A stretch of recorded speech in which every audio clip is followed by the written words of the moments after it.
Voilà pourquoi Rafinha est manqué au Barça aujourd'hui, les gars. Parce que c'est le seul qui apporte un petit peu de caractère à cette équipe. Le mec, il a pas joué le match, il était en tribune dans l'habit de civil, et il est descendu pour en découdre, les frères.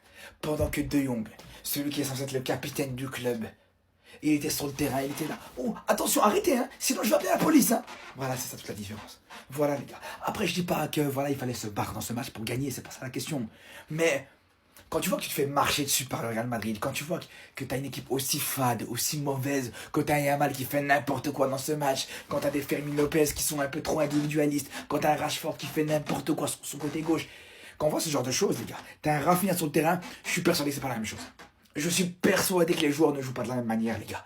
Parce que Rafinha, c'est l'âme de cette équipe. Même s'il peut être mauvais, hein, même s'il peut être mauvais des fois sur certains matchs, par rapport au caractère qu'il apporte, c'est là où je vous dis, c'est l'âme de ce club.